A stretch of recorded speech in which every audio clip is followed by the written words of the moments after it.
Uma boa tarde a todos vocês.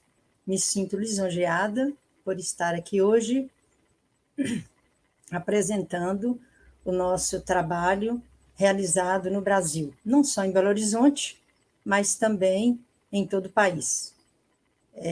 Fico muito feliz, né, de estar ao lado do meu professor, Álvaro Salles, que foi membro da minha banca de doutorado, da doutora Geila, que participamos do encontro em Porto Alegre, e do Cláudio, que também participamos juntos, né, nesses momentos aí difíceis daí, da luta contra essas radiações eletromagnéticas.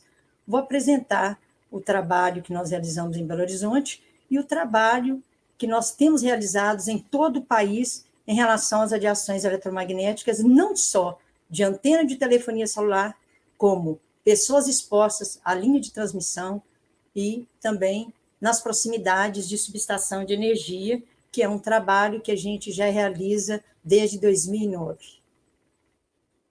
Vou apresentar, então, os resultados de estudos da poluição eletromagnética no Brasil e, no final, eu vou falar como nos proteger dessas radiações. Belo Horizonte, uma cidade linda, moderna, né? Realizamos um estudo em 2003, que é a tese do meu trabalho de mestrado na Universidade Federal de Belo Horizonte. Mapeamos todas as estações de radiobase existentes e fizemos o monitoramento de 2 antenas no município, 2 ERBs. Uma ERB no bairro muito movimentado, com aglomeração muito grande de pessoas, e uma ERB num local com uma densidade menor de habitantes. Mapeamos essas antenas, né? E, na época, já tinha um número muito grande de antenas. Vocês podem observar aí essa quantidade enorme aí de antenas na época instalada. Na região centro-sul da cidade, nós encontramos o maior número de antenas instaladas, né? Região do Barreiro, muito poucas antenas instaladas em 2003. No monitoramento dessas radiações, nós concluímos que uma antena está aqui, essa antena está aqui na Rua do Ouro, onde nós monitoramos. Ela irradia o setor 1, setor 2 e o setor 3. A comunidade que está aqui nesta região, ela recebe, de fato, uma dose de radiação maior do que a comunidade que está longe dessa antena, mais distante. O telefone celular funciona aqui, nessa região, aqui. Mas quem está aqui, a interseção de radiações eletromagnéticas. A comunidade fica exposta ao setor 1, ao setor 2 e ao setor 3. É como se fosse uma cachoeira. Quem está próximo à antena recebe, né, aquela radiação enorme. Uma cachoeira, se você está debaixo dela, você recebe aquela radiação. Quem está no seu entorno recebe os respingos, mas o celular funciona. Mesmo trabalho, nós fizemos num outro bairro em Belo Horizonte, na Água Branca, em 2003. Estudamos as antenas como o médico estuda o corpo humano de uma pessoa. Quantos canais, para onde ela irradiava, o diagrama horizontal e vertical das antenas, né? E chegamos a alguns pontos, né, que nós monitoramos também. Nós escolhemos os pontos onde o lóbulo principal da antena estava direcionado. Observando o diagrama horizontal e vertical de cada antena em estudo dentro de um raio de 500 metros. Então, nós monitoramos aqui, vocês podem observar que uma pessoa aqui, ó, ela recebe muito pouco a radiação dessa antena no solo. Agora, quem está em cobertura, né, ela vai receber o quê? A radiação do lóbulo principal dessa antena. Não adianta só fazer as medições no solo e passar com o carro circulando no entorno da antena. Tem que subir no prédio e fazer a medição dentro das residências dessas pessoas para saber o nível de exposição humana que essas pessoas recebem por 8 horas por dia, durante 30 dias e durante 360 dias no ano.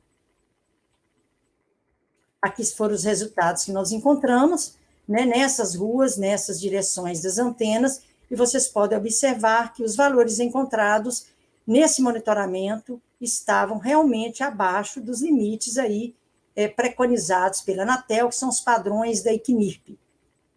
Bem, Fizemos, então, a projeção de uma construção a 15 metros da antena, com altura na direção do eixo máximo da antena. Na época, não existia prédio, agora já tem prédio lá nesse lugar. Então, pelo cálculo teórico, essas radiações a 15 metros da antena ultrapassavam os limites da Anatel.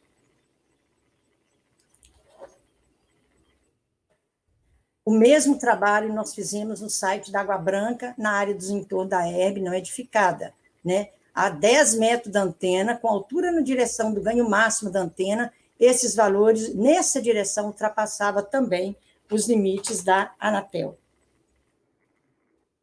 Bem, se as radiações aqui estavam maiores, eu comparei na época, nós comparamos com os limites da Suíça, com os limites de Liechtenstein, de Luxemburgo, da Rússia. Esses limites aqui estavam maiores do que outros países, eu pensei, o que pode acontecer? Fomos, então, para o doutorado na UFMG, onde eu realizei um estudo epidemiológico com delineamento ecológico no município de Belo Horizonte, mapeando as áreas geográficas onde se encontravam as telefonias e também mapeando o número de óbitos por neoplasias por regional e por setor censitário, bem como as medições dos campos eletromagnéticos, onde se concentra o número maior de antenas. Através da revisão de literatura, selecionamos as causas básicas da morte, codificadas segundo a Classificação Internacional de Doenças CID-10, e georreferenciamos também os endereços residenciais dos óbitos por neoplasias no município no período de 10 anos, de 96 a 2006. Tem mais de 200 tipos de câncer. Nós selecionamos apenas os CIDs, né, os tipos de câncer que já tinham na literatura, que são causados por campos eletromagnéticos. Então, mapeamos aqui, vocês podem observar, a região centro-sul se encontrava o maior número de óbitos por neoplasias, onde também se encontrava o maior número de antenas de telefonia celular. Aqui vocês podem observar que são os óbitos, né, nesse período, na região centro-sul, concentração de óbitos, e aqui justamente a concentração de antenas pelo georreferenciamento. Aqui nós fizemos em cada regional, são 9 regionais do nosso município, a população naquela regional que nós buscamos apoio do IBGE, o número de óbitos naquela regional e a taxa de incidência acumulada. Podemos observar que na região centro-sul da cidade foi a maior taxa de incidência acumulada em relação à taxa de mortalidade. Cluster de ERB de óbitos por neoplasias. Até 100 metros, vocês podem observar que tivemos o maior número de óbitos. Até 200, 4.977. E por aí foi, até o total de 7.191 óbitos. Quem está exposto? Aqui está a antena. Quem está dentro dos 100 metros está também dentro dos 200, dentro dos 300, dentro dos 400, dentro dos 500. E aí nós chegamos, né? Isso é pesquisa no nosso município. O risco relativo e a taxa de mortalidade foi maior para a comunidade que está no entorno até de 500 metros das antenas transmissoras do sistema de telefonia celular. A partir dos 500 metros, a taxa de mortalidade foi decaindo e quase foi uma hipótese nula. Então, vocês podem observar aqui que a taxa de mortalidade por neoplasias, de acordo com a distância da ERB no município de Belo Horizonte, entre os anos de 96 a 2006, foi maior para quem está perto das antenas, ó, até 100 metros. Olha a taxa, maior. 200, foi decaindo. Então, conclusão, até 500 metros, a taxa de mortalidade foi maior. Esse trabalho nosso foi publicado na revista da Science of Total Environment, uma revista de qualidade científica, onde, né, temos aí os participantes do trabalho, a professora Mônica, Tégio, a Dayana, a Cristina, a Cláudia Binatti, a professora Valesca. Então, nós ficamos referendados para o mundo através dessa pesquisa. Depois, nós publicamos um outro trabalho respondendo, né, a resposta ao Samuel Mirham, que fez elogios ao nosso trabalho. Nós conseguimos publicar um outro trabalho em 2011, Dirt Electricity Cellular Telephone Base Station in the Neoplasia. Foi publicado em 2011 também. Publicamos um outro trabalho em 2013, não é? como a resposta do Forster Trutcher, onde ele comentou sobre o nosso trabalho, dizendo que Belo Horizonte as antenas irradiavam apenas para os veículos. Então, uma grande verdade que nós sabemos que não acontece isso, a antena irradia para todos os locais, inclusive dentro de elevadores, dentro de prédios, e ela irradia tridimensionalmente em todas as direções. E quem é esse pesquisador para fazer um comentário do nosso trabalho tão injusto, como ele disse, que Belo Horizonte as antenas só irradiavam para dentro dos veículos? Respondemos e nossa resposta foi publicada por essa revista também. Em 2015, nós fizemos o diagnóstico ambiental dos campos eletromagnéticos no Centro Universitário Metodista Isabela Hendricks, Belo Horizonte, Minas Gerais. Foi publicado, a autora foi uma aluna minha, a Nayara Shirley Ferreira Martins, engenheira ambiental, e com a participação da professora Mônica, da Marina, do Luciano e do Maico. Aí nós fizemos um monitoramento, né, durante 30 dias nesse Centro Universitário Metodista de Minas, por estar também na região Centro-Sul. Esse trabalho se encontra disponível na revista Petra e também disponível no site da MRE Engenharia.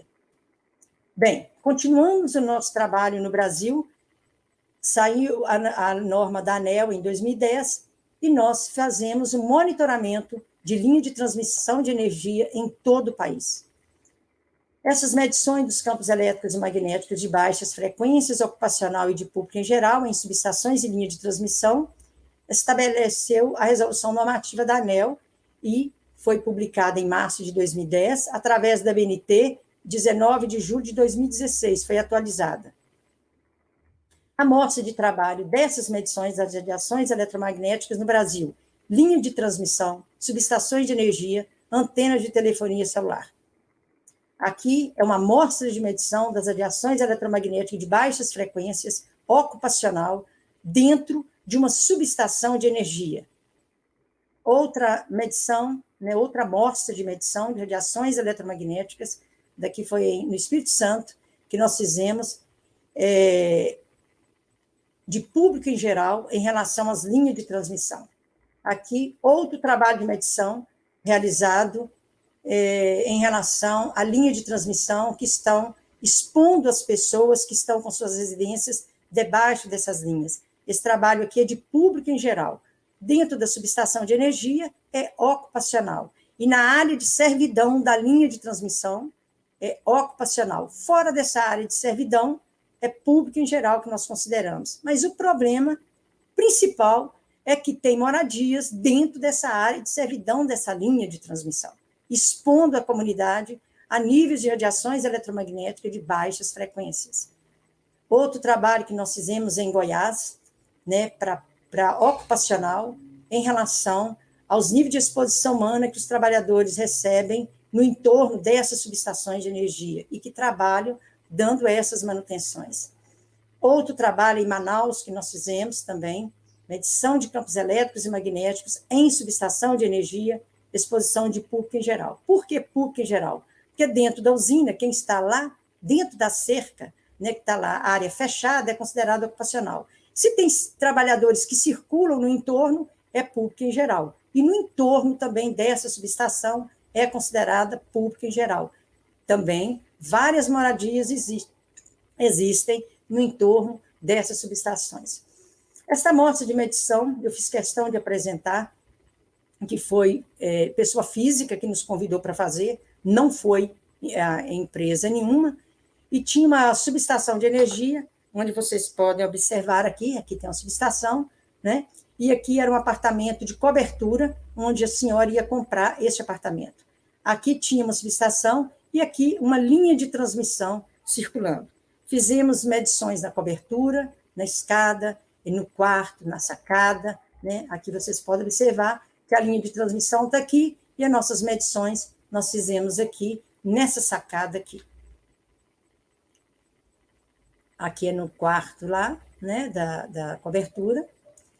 E a resolução normativa da ANEEL, que eu quero chamar a atenção, que o campo para público em geral, a quantidade de quilovolts por metro é 4,17. A população ocupacional é 8,33.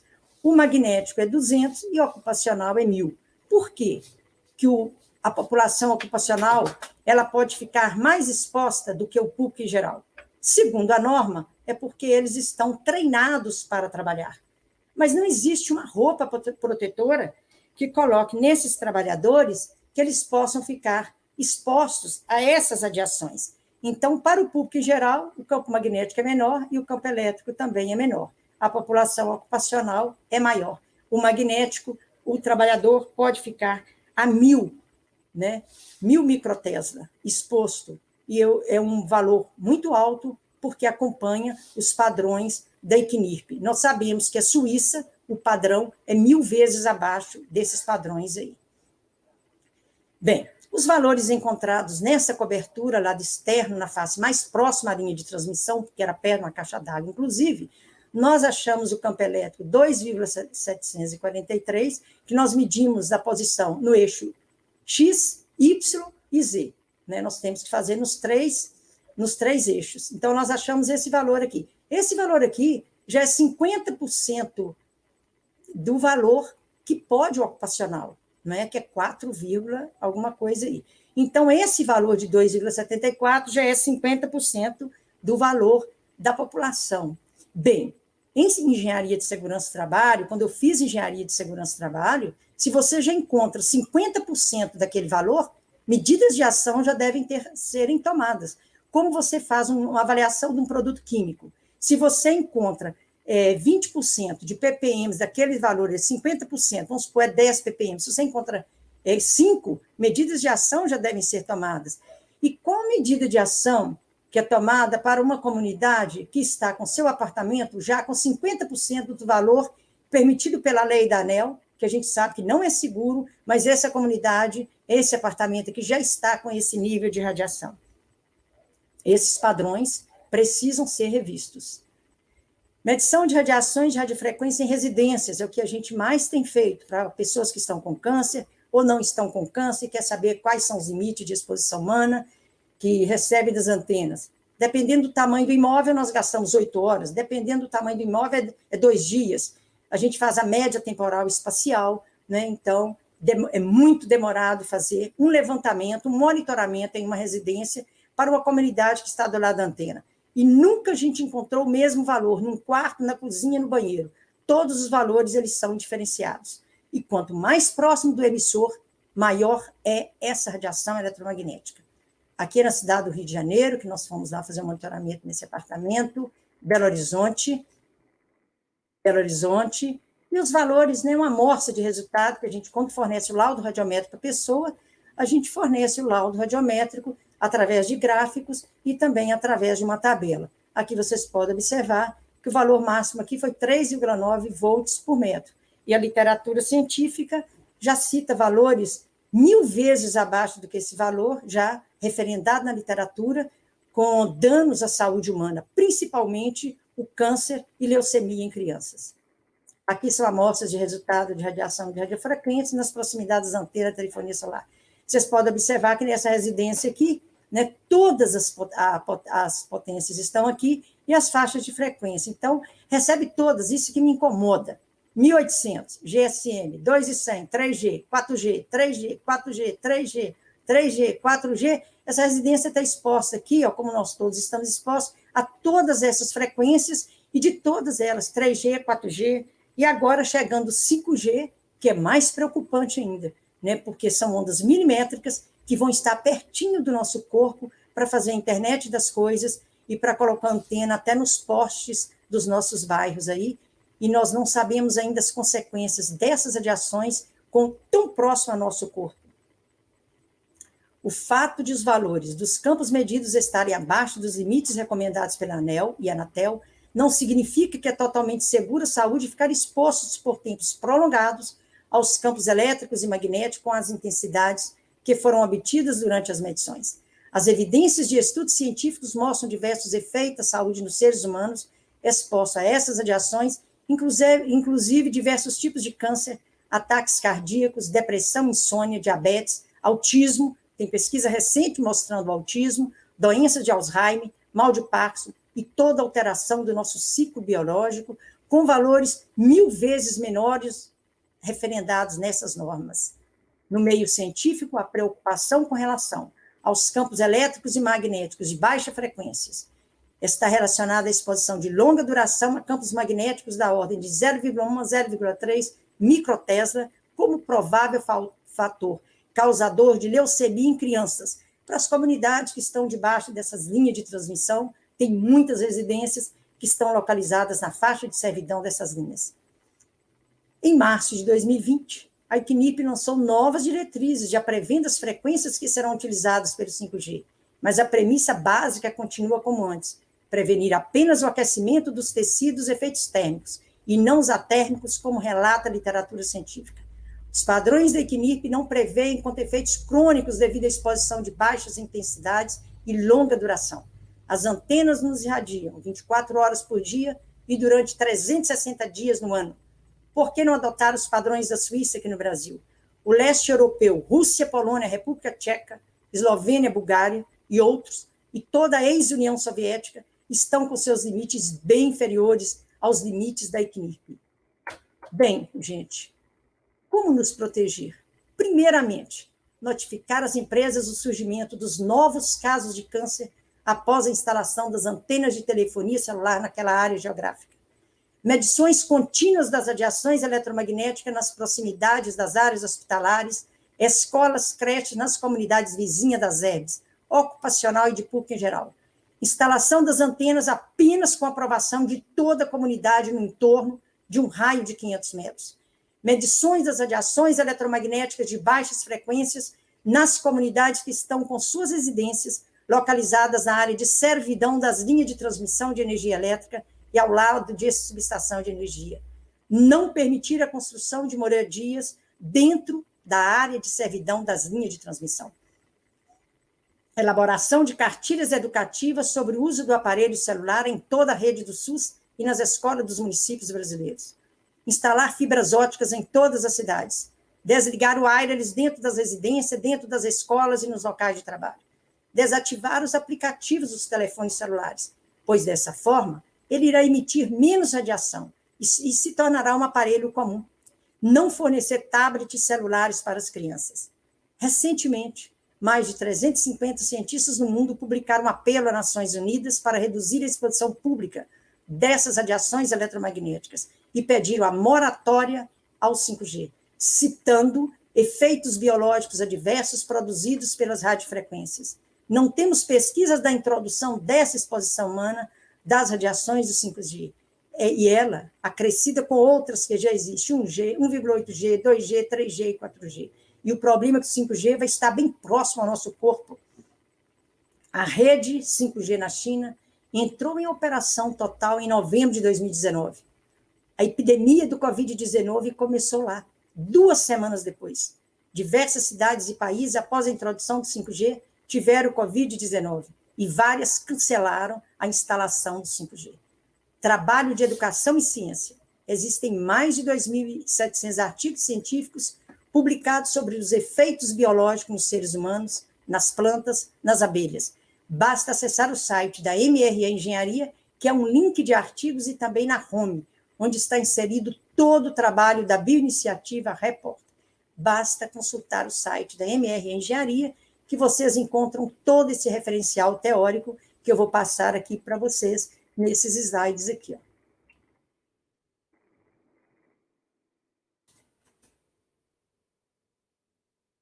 Aqui nós estamos, na Rua Desembargador Jorge Fontana, bairro Belvedere, Belo Horizonte, Minas Gerais. E aqui nós temos o site da MRE Engenharia. Para maiores informações, basta acessar mreengenharia.com.br.